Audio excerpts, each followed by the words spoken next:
Hello. Hello, Judge. Hi, how are you doing? Doing good. Nice to meet you. All right, nice to meet you too. So you're the father? Hi. Okay. All right. So this is what I always tell parents. And I used to be a defense attorney, so I know how it is with parents. When parents have children, their child can be 30, their child can be 40, that's still their baby, and they want to be involved. And it's especially true when you have a child who is young, 17, 18. But here's the thing, in this world, they're all considered adults. Okay. And when they Right from the start, the judge lays it down. Once her daughter turns 18, the law does not see her as a little girl anymore. It sees her as a legal adult. And here's the shocker. If a parent pushes too far, she can actually destroy her daughter's attorney-client privilege and end up testifying against her own child. Imagine trying to protect your daughter and accidentally becoming the prosecution's witness. have an attorney or something, the relationship is between them and their attorney. I used to have to tell parents all the time because sometimes the parents would hire me. And I used to have to sit down with parents and say, hey, you've hired me, you're paying me, but that's the end of our relationship. You can't be a part of discussions I have with my client because guess what? I would tell them, if you're a part of discussions I have with my client, then there's no attorney-client privilege. And you know what ends up happening with that? When there's no attorney-client privilege, guess what? You can be called as a witness. Anybody who's in that room having a conversation, it's all fair game. They can be called as a witness. And maybe sometimes there's something that maybe a client wants only their attorney to know and they don't want other people to know. But when parents are in the room, guess what? That all goes by the wayside. And sometimes we have to let our children go and let our children be adults. So on this side of the fence, I would always tell parents, it's great. I need you to be supportive. I need you to make sure that my client, your child, is keeping their mental health great. They know that everybody is rooting for them and are a part of their team. And I would tell them, but that's where it ends. And it can't go past that because when it does, there's an issue. And let me just tell you my experience with one case I had in the past. Had this client very young. Mother wanted to be 100% in the conversations, even though I would tell them, hey, you shouldn't be in this conversation and you cannot be talking to your child about what happened because guess what? You can be called as a witness. They wouldn't listen to me. And so when it came time to do a plea bargain agreement, the parent is in the hallway, and I can tell you this because they were in the hallway shouting, so everybody heard, so it's not confidential. So they're like, I want my child to do A, B, and C. And you know, I told them, I said, that's your child's choice. Because guess what? If your child chooses A, B, or C, and if something ends up happening and they end up going to prison, the judge is not going to say, you know what, your child only chose A, B, and C because of you, so we're going to let you suffer the consequences. You understand? I do. And for some reason, with attorneys, people assume that being an attorney is easy. And This is where things spiral. A mother yelling in the courthouse hallway about what deal her daughter should take. Sounds protective, right? But in reality, it's reckless. Because at the end of the day, it's the daughter who faces prison, not the parent. The judge makes it crystal clear. Only the defendant lives with the consequences.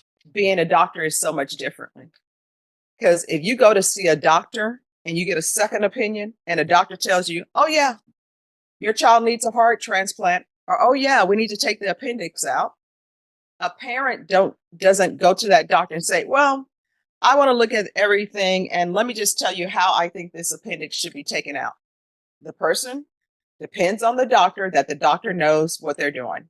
And that's the same case. That's the same situation with these cases. And everybody needs to understand that. Cannot be crossing lines. Does everybody understand? Understand? All right. So that's the way it's going to be. So this is what's going to end up happening. We are going to come back and we're going to come back on June 27th. Counsel, is that enough time? Yeah, yes, Your Honor. All right. So we're coming back on June 27th. And let me just tell you the way this court is Oh, run. well, you say 27th or 22nd? 27th. I'm double booked. I've got a hearing on the 27th. Okay. But, All right. We can bring it back on the 24th. but yes, thank you. All right. So we're going to come back on June 24th. This is the way things run in this court. I make sure that everybody has the discovery. So when the defense counsel and everybody tells me I've received all the discovery, next thing I do, I require the state to tender an offer to the defense.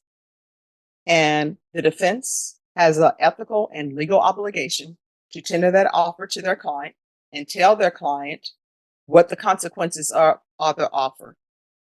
Then I give everybody a plea deadline date because I want people to think about whether they want to accept the plea or not accept the plea.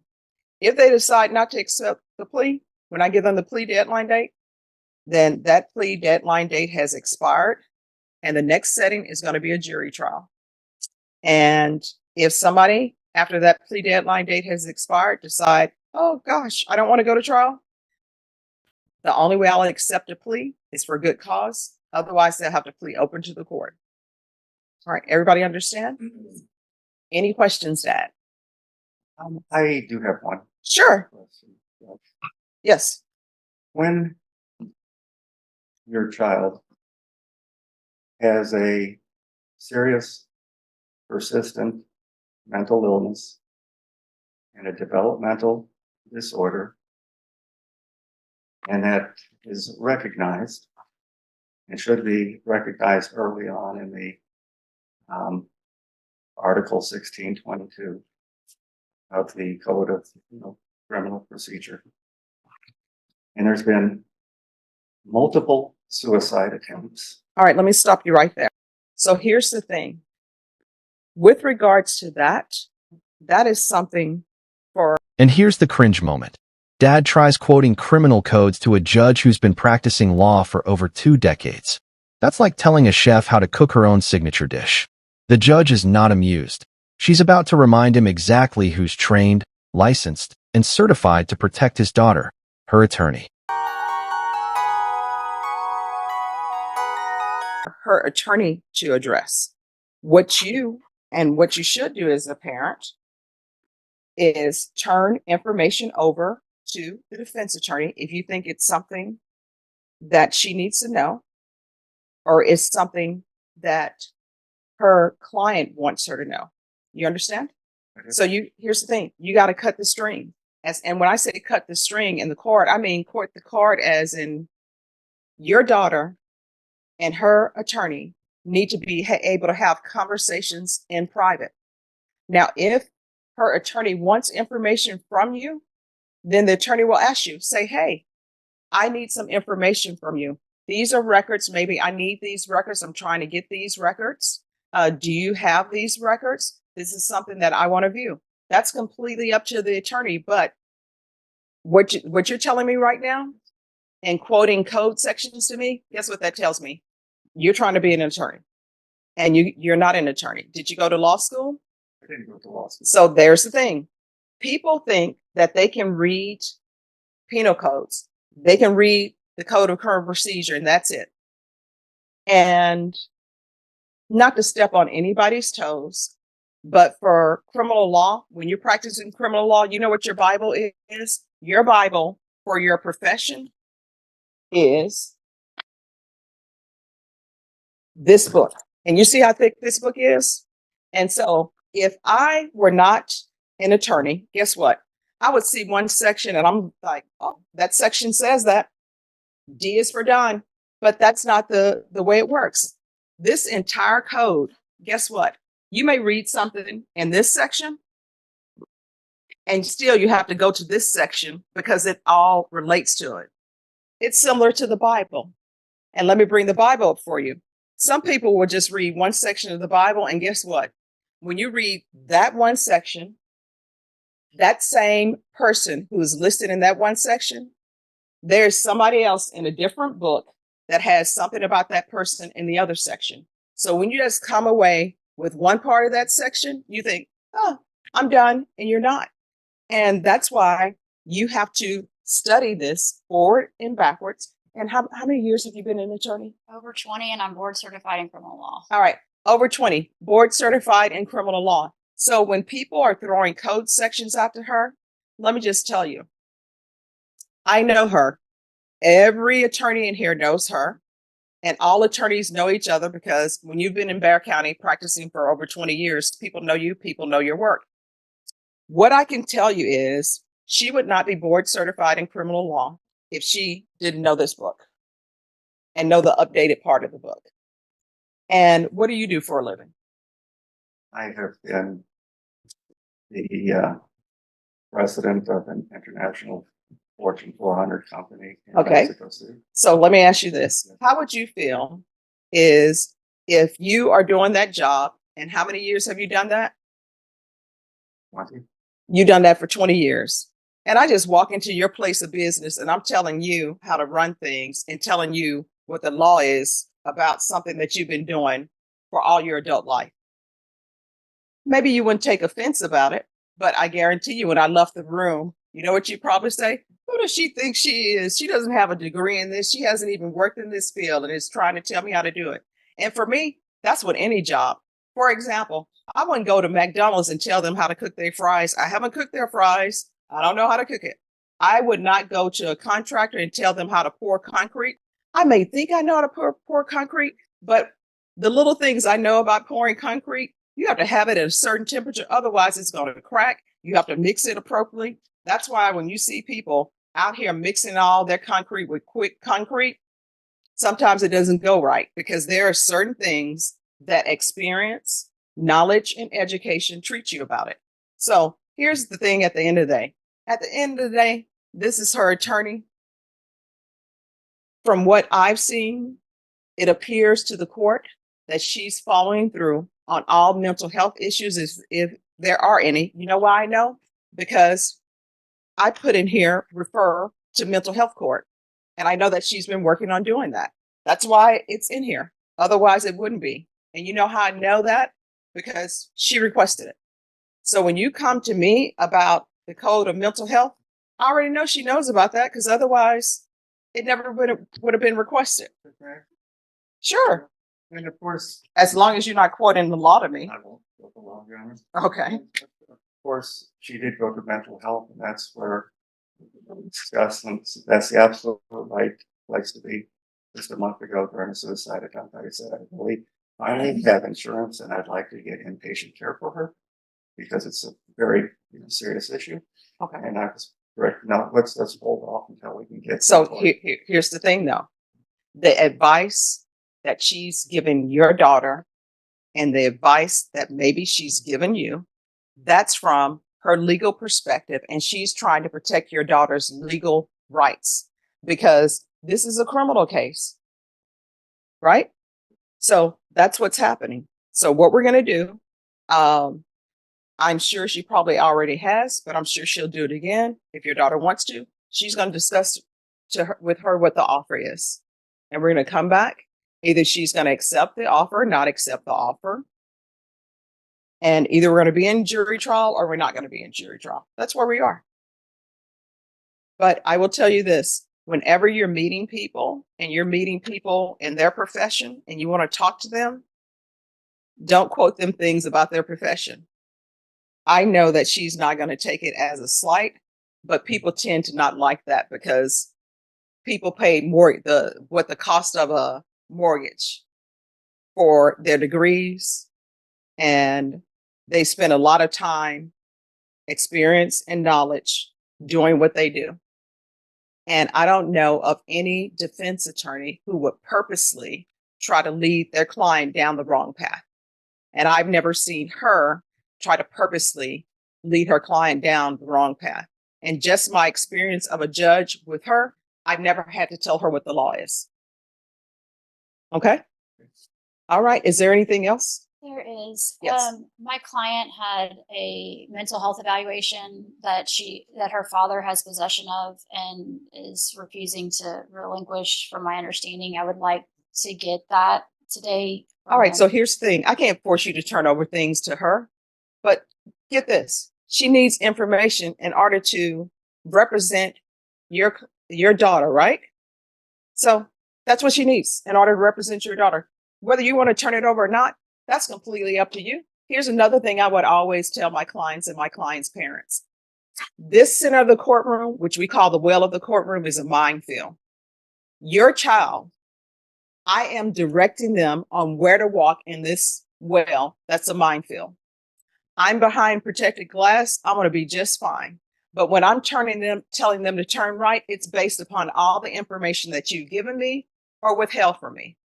And when I tell them to turn right, I would always tell them they have no choice. They're going to go right.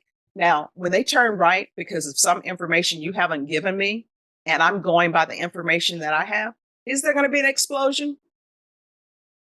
If there's an explosion and it's because of some information you had that you This analogy is brutal but brilliant. The courtroom is a minefield, and the defense attorney is guiding the daughter through it. But if her family withholds key information, it's like tossing a grenade under her lawyer's feet. Lesson here? If you really want to protect your daughter, do not hide the truth. Hand it over. give me, that's all on you. So if you or if people care about their children, this attorney, it's confidential. So if she receives something, guess what? It's confidential. It's something that she's received. Maybe it's something she wants to discuss with her client or not. It's not something that she is going to turn over to the state unless that's something she thinks should be done. So if you want to hold on to that, then that's up to you for holding on to it. But if you say you want to help your child and she's telling you she needs that information, I mean, what do you think she's going to do with the information? You know? Well, I would say, love to hear what her understanding of Michelle's mental. Here's the thing. I want you to internalize what I'm saying. She doesn't have to talk to you. You're not her client. What she's telling you is you have information, and I'm assuming you want her to see the information. So either you want her to see it and study it and give it to her, or you don't. If you don't, that's fine. I can't legally force you to turn that over to her. But what I'm telling you is, if this is a child and you say you love your child, which I'm assuming you do, I've just told you the information you turn over to her is information you've given to her. Her medical records are confidential. She's an adult, so I don't even know why you have them in the first place, because she is an adult. Those medical records are her medical records. They are not yours. She is not a child in the eyes of the law. So if you have something that would help her attorney represent her better and you love her, you probably should turn it over. The end. That's it. The end. All right. So either are you going to turn that over to her or not? That's either yes or no. I'll give it to my daughter. If she wants to, it's a client, privilege between the two, and if she wants to. All right. So just hand that over to your daughter now then. All right. Is there any other documentation that are medical records that belong to your daughter? And when I say belong to your daughter, her name is on it and it's related to her treatment. Do you have anything else? Not with me.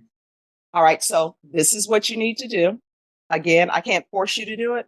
Her medical documents are her medical documents. And do not interfere with her and her attorney relationship. You understand? So you can't give her her documents and then say, oh, I don't want your attorney to have it, or I don't want this to occur. You need to be a part of her having great mental health. And the way to do that is not put stressors on her. And don't put stressors on her by interfering with her relationship with her attorney. Because guess what? This atmosphere, being on the criminal side, is already stress enough, whether somebody committed an offense or not. Can you imagine the stress that people have because they think maybe they're going to prison? People in the box, guess what? They're over there. They're brought over from the Bexar County Jail, not on bond, can't make bond or something else. Even though you may say, oh, my daughter's not like those people, or my daughter doesn't have criminal history. Guess what? Even if there's somebody over in that box who's been to prison before, guess what? Their heart is still beating fast because they don't know if they're going to go back to prison or not. So this is a stressful situation for her. Don't make it any more stressful. You understand? All right. Thank you very much. Thank you, Your Honor. You're welcome.